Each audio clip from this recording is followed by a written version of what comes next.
Okay, here's another example. Here's Hallicrafters from about 1964. Forget the thing on the left, that's the linear amplifier. The item in the middle is the SX117 receiver and the HD44 transmitter. Below it is a direct competitor to the Collins. To the very left is the SB313 receiver, and in the middle is the SB401 transmitter. It's shown there with a linear amplifier. Okay, let's look at the Hallicrafters pair. You see the control that says VFO selector.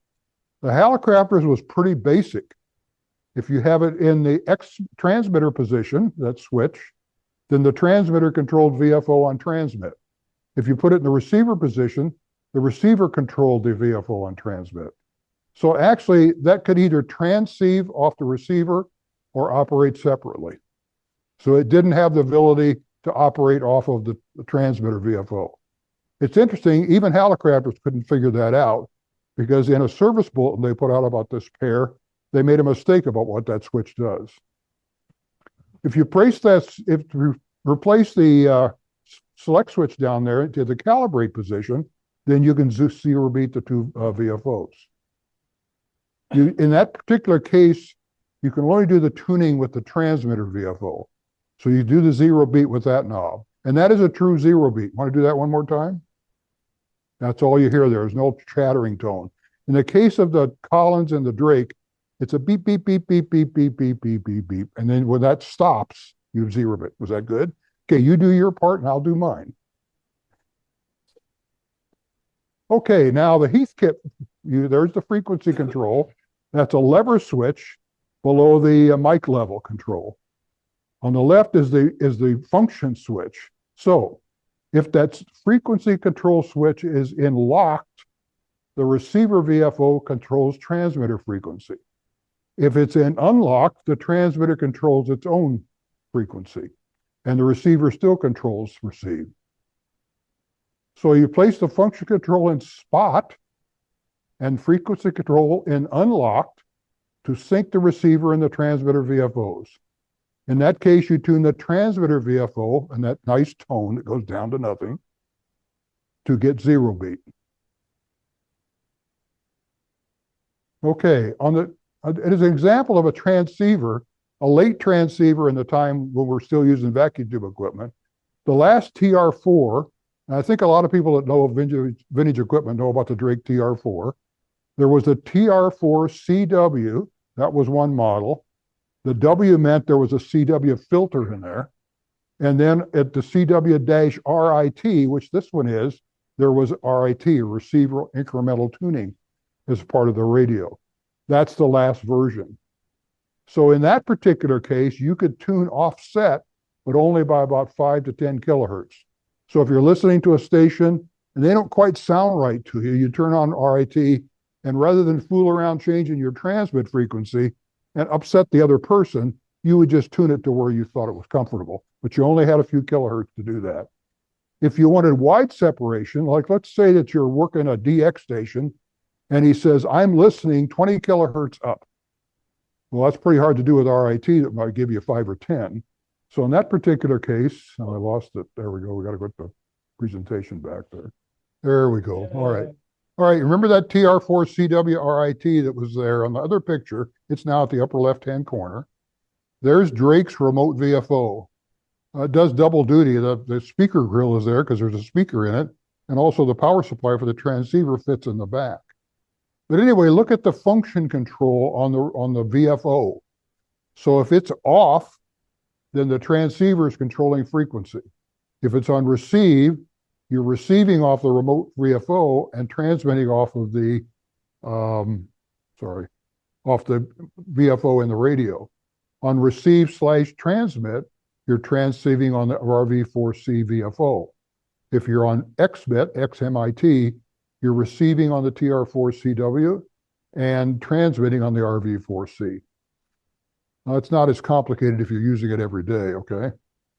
To use the split mode, it's best to start by tuning the receive station on each VFO. Now, I'm going to back up there. You notice there's no button or switch there to sync these two VFOs. So they're floating around there doing their thing. But you can't say, well, are we all on the same page? Well, we don't know that. So what I find when I use this, and I think this is the one I use the most often, I just set it so that everything's happening on the transmitter, find the station I want, listen to him, then I turn to the other VFO, find the guy, and then lock it the way I want it. There just is no other good way to do it. That's an omission, I think. And we'll see that Drake fixed that on their next model, then went away from it on the one after that. Now, we've been through a lot of that. Anybody have any questions on the whole concept here of what we're doing? Okay. I guess one question I have at this point, Bill, is why can't I just turn the knobs to the same frequency reading? Why do I have to go through Good point. some process? On today's radios, you could almost do that because you're reading to sometimes 2 decimal points to the right, okay? So you're reading in hundreds of a kilohertz. So to put them on the same frequency, it's going to work just very well. On this radio, the marks, I'm going to point, people at home can't see this, but if you look in here, see the marks on this dial? Those are 1 kilohertz apart. So that was considered in the day to be very, very highly accurate. Well, look at your digital dial on today's radio. So if you're off by the width of the dial pointer, you're going to be so far off frequency, the guy on the other side is going to be complaining to you. I don't understand you. You're off frequency. Or what's the typical one I kind of find funny when I'm using old equipment? You're 50 hertz high. Well, what's that? Do I just jiggle the dial? Anyway, you can't use the readout to balance the two. It'll be close, but it won't be online. Is that what you were thinking of? Yes. Yeah. It's just the accuracy. Even when we went to digital readout, we had 1/10 of a kilohertz. So it was like 7258.3.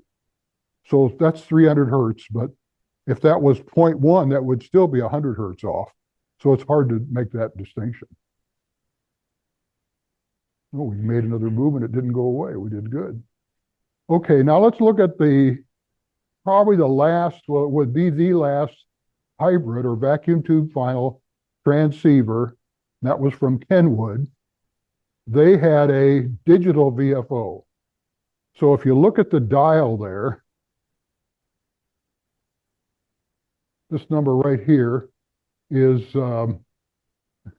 is on 14316. This tells you you're on 316, so it ignores the band.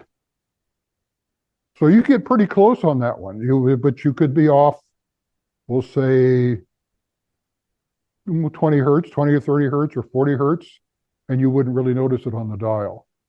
Anyway, on the TS830 and the VFO230, you select the source of frequency. That would be main. You notice I use buttons there. That's different than the other switches. So for the receiver, you can choose main VFO in the radio, the remote VFO, or forget memo. We're going to do that on another time. On the transmitter, you can do the same thing. So that one is set right now in the picture that receive and transmit is coming from the remote VFO. So if you select this as main VFO or memo, or let's say main or VFO for receive and for transmit, main equals to TS830, VFO is the remote VFO, memo is a programmed memory. So that there's a way to do that with diodes inside of that VFO. So select main for receiver and VFO for transmit, main for receiver, VFO for transmit. Press and hold the TF set. That's transmitter frequency set. The transmit frequency is temporarily operative in the radio. So you're listening. You know, this guy that's 20 kilohertz away, you want to hear where he's really listening. So you tune the VFO on the remote unit till you can hear him at that frequency, hear the other callers. And that's the way you set the frequency up. You could also do that by setting the frequency back to the same one that's in the transmitter or the transceiver, and then you know you're starting from a 0 point. The only point here that I make is you still can't zero beat. So you still can't do right down to the last cycle. You can't do that. Kenwood also had an analog VFO. It's very similar, operates exactly the same, just different names on the function switch. Remote receiver, main receiver, remote, that would be transceive, and then main receiver for frequency control. So to sync them, you would select main-R, or that would be the bottom one, receive on TS-830 and transmit on VFO 240.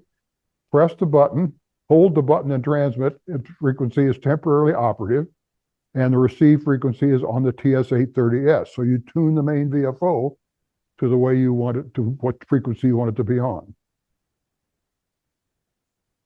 Okay? Now, Drake then again, the Drake TR7, most of you are familiar with that transceiver. There was a TR7 and a TR7A, which were basically the difference was marketing content. So that has a switch on the VFO. It has off, receive, transmit, and transmit. If it's off, the transceiver VFO is in the transceiver.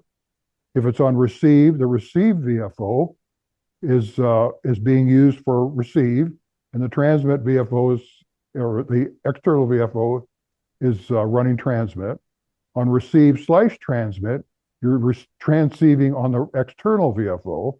If you have it on transmit, you're receiving on the transceiver and transmitting on the remote. Clear as mud? To synchronize the VFOs, you put the function switch in transmit, press the spot button, and tune the remote VFO to 0 beat.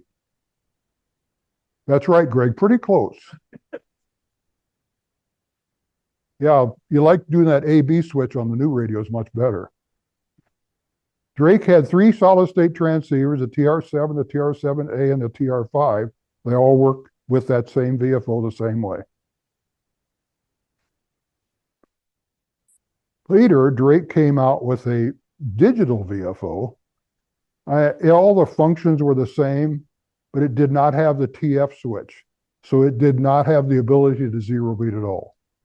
So there you'd be back on the idea of talking yourself on frequency or listening to the VFO as a receiver, then switch it to the transmit mode. I showed a picture there only to show you the difference between the TR7 and the TR5. And I did a program on the TR5 some time back. All right. Here's an example of using different branded radios. That's a Hammerland receiver and a Hallicrafters transmitter. That's the same Hallicrafters transmitter as was in the earlier part of the presentation. So for operation of the HT44, the transmitter, as a standalone unit, that VFO selector switch has to be in transmit. It's kind of covered up by a tab there from the software, so you'd have to select transmit.